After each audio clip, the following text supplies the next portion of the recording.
Limco Group yang menyediakan dukungan layanan komunikasi dan permesinan mengadakan sosialisasi di Hotel Puri Saron Seminyak, Bali. Limco Group akan mendukung para pengusaha Bali dalam memenuhi berbagai kebutuhan untuk menjalankan usahanya. Limco Group adalah kelompok perusahaan yang didirikan tahun 1970 yang awalnya menyediakan dukungan layanan komunikasi dan permesinan. Limco juga memasok berbagai jenis peralatan sesuai kebutuhan perusahaan. Saat ini Limco Group menggelar sosialisasi produk di Seminyak, Bali. Sosialisasi diikuti oleh sejumlah pengusaha yang ada di Bali yang bergerak dalam berbagai bidang. Vice Presiden Limco Group Sumitkana menyatakan, Limco Group menyediakan berbagai sarana pendukung infrastruktur dan komunikasi. Limco juga telah bekerja sama dengan beberapa negara seperti Rusia, Hong Kong, dan Singapura. Kini Limco Group siap bekerja sama dengan Indonesia, khususnya Bali.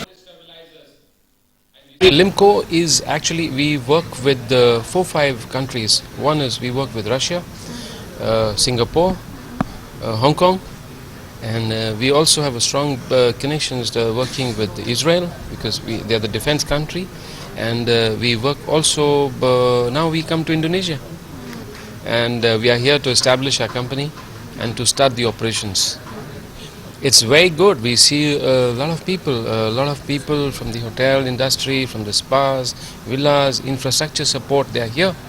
And Strategist and Operation Manager Rohin Kana menyatakan, pihaknya ingin bekerja sama dengan Bali karena Bali memiliki potensi untuk dikembangkan seperti sektor pariwisata. I can speak related to that. The strategy of Limco in Indonesia will just be to establish ourselves, will be to help the country, help us. We'll work together and hopefully we do good business here. Senior Manager Business Operation Goswami menyatakan, pihaknya sudah mempersiapkan berbagai program-program yang bagus untuk Indonesia, khususnya Bali, untuk mendukung Smart City seperti yang ada di India. We have good plans for working with the states government agencies, and very soon we will be coming again, and we will have some good plans to make people life easier, and like smart homes, smart city projects as we are doing in India also. So we have a lot of plans, and it's just starting, and very soon we will have a good friendship business relationship with Indonesia.